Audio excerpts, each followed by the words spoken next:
പാവയ്ക്ക പാല് പിഴിഞ്ഞ് വെക്കുന്ന കറിയാണ് ഇന്ന് നമ്മൾ ചെയ്യാൻ പോകുന്നത്. അതിനുവേണ്ടി ഞാൻ എടുത്തിരിക്കുന്നത് ഒരു വലിയ പാവയ്ക്കയാണ്. അത് വീണ്ടും അതിനകത്ത് ചേർക്കാനായിട്ട് 2-3 പച്ചമുളക്, ഒരു വലിയ കഷ്ണം ഇഞ്ചി, കുറച്ച് കറിവേപ്പില. ഇനി ഒരു വലിയ തേങ്ങയുടെ പാല്, 1-ാം പാലാണിത്. ഇത് 2-ാം പാല്. ആവശ്യമെങ്കിൽ നമുക്ക് ചാറ് കുറുകി പോവുകയാണെങ്കിൽ ആവശ്യമാണെങ്കിൽ നമുക്ക് 3-ാം പാൽ എടുക്കാം. അതിനുവേണ്ടി 3-ാം പാലും റെഡിയാക്കി വെച്ചിട്ടുണ്ട്. ഇനി ഒരു വലിയ ചെറുനാരങ്ങയുടെ വലുപ്പത്തിലുള്ള പുളി പിഴിഞ്ഞ് വെച്ചിട്ടുണ്ട്. മഞ്ഞൾപ്പൊടി, മുളക് പൊടി, ഉപ്പ്. ഇനി താളിക്കാൻ ആവശ്യമായിട്ട് ഒരു സവോള ചെറുതായിട്ട് അരിഞ്ഞ് വെച്ചിട്ടുണ്ട്. കറിവേപ്പില, ഉണക്കമുളക്, വെള്ളം, താളിക്കാൻ ആവശ്യമായിട്ടുള്ള എണ്ണ. ഇത് എങ്ങനെയാണ് ചെയ്യണതെന്ന് നോക്കാം. ചട്ടി എടുത്തിട്ട് പാവയ്ക്ക ഇതിനകത്തോട്ടിടാം. ഉപ്പ് ആവശ്യത്തിനിട്ട് ഇത് നന്നായിട്ട് തിരുമ്മി വയ്ക്കാം. ഉപ്പ് തിരുമ്മി കുറച്ച് നേരം വയ്ക്കണം.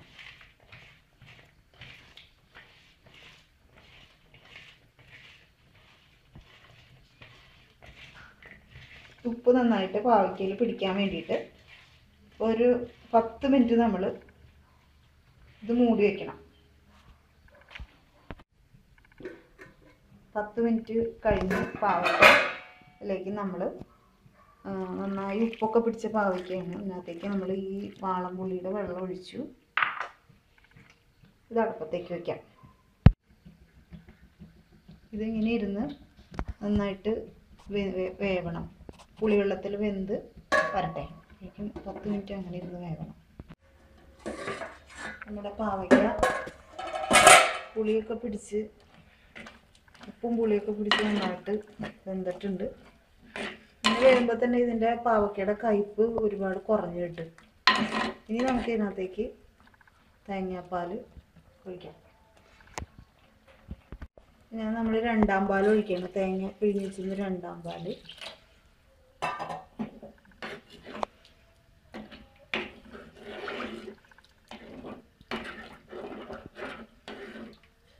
അതിലേക്ക് പച്ചമുളക്, കറിവേപ്പില, ഇഞ്ചി ഇതെല്ലാം ഇടണം.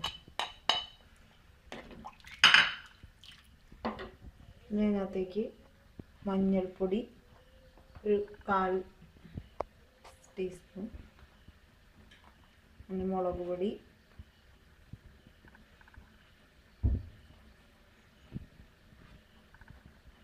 ഇതിനകത്ത് 2.5 സ്പൂൺ.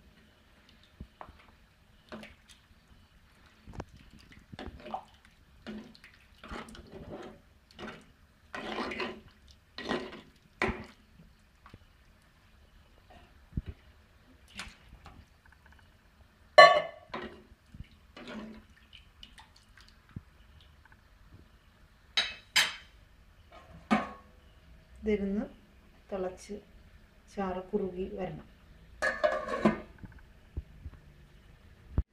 ഇനി പാവയ്ക്ക നന്നായിട്ട് തിളച്ചിട്ടുണ്ട്.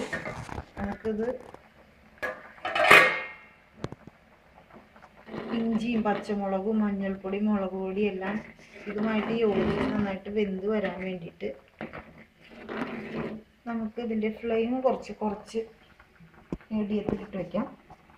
തന്നെ ഇരുന്ന് വെന്ത് നന്നായിട്ട് ചെറിയ തീയിലിരുന്ന് വെന്ത് വരട്ടെ. ഇത് കഴിഞ്ഞിട്ട് വേണം 1-ാം പാൽ ഒഴിച്ച് നമുക്ക് താളിച്ചെടുക്കാനായിട്ട്. അപ്പോൾ കുറച്ച് നേരം ഇരുന്ന് വേവണം. 10 മിനിറ്റോളമായി നമ്മുടെ പാവയ്ക്കക്കറി തിളയ്ക്കാൻ തുടങ്ങിയിട്ട്. ഇത് നന്നായിട്ട് തിളച്ച് വെന്തിട്ടുണ്ട്. ഇനി അതിലേക്ക് 1-ാം പാൽ ഒഴിച്ച് കൊടുക്കുകയാണ്.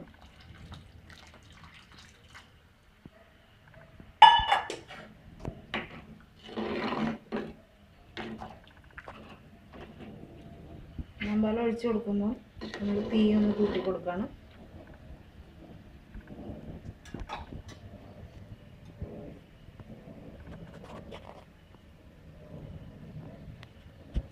അതിൻ്റെ 1-ാം പാൽ ഒഴിച്ച് ഇങ്ങനെ പൊട്ടി വരുമ്പോഴേക്കും നമ്മളിത് എടുക്കും.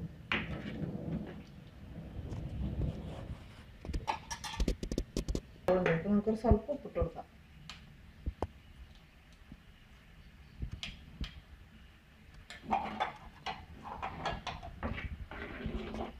ഉപ്പിട്ട് കൊടുത്തു.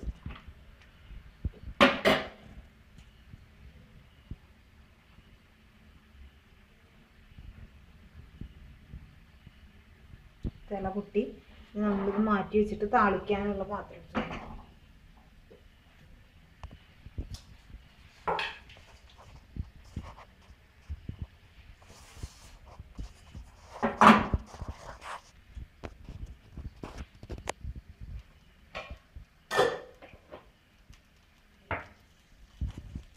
രണ്ട് സ്പൂൺ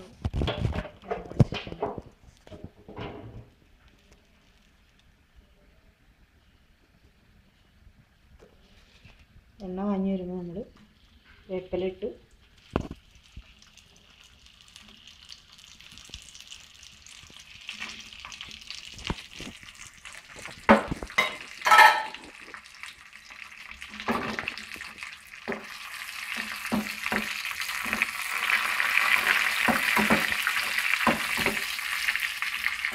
ഇത് രണ്ടും മുരിഞ്ഞത് ആദ്യം തന്നെ നമ്മൾ അത് മാത്രം എടുത്ത് കറിയിലേക്ക് ഇടുന്നു.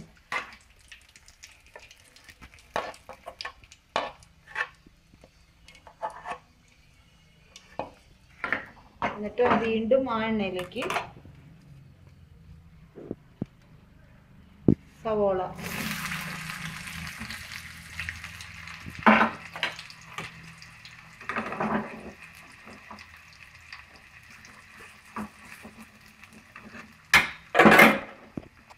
കാരണം സവോള ഒപ്പം തന്നെ ഇട്ട് മുളക് വേവില്ല. കാരണം മുളകൊക്കെ തണുത്ത് കിടക്കുള്ളൂ.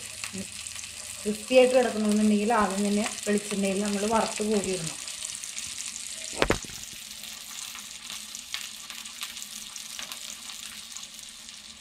ആയിട്ട് മുരിഞ്ഞിട്ടുണ്ട്. ഇനി നമ്മളത് അതിനകത്തേക്ക് ഒഴിക്കാം. കറിയിലേക്ക് ഒഴിക്കാം.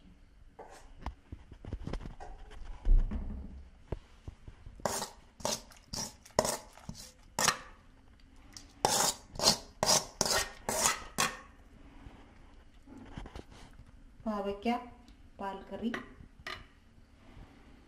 തയ്യാറായി.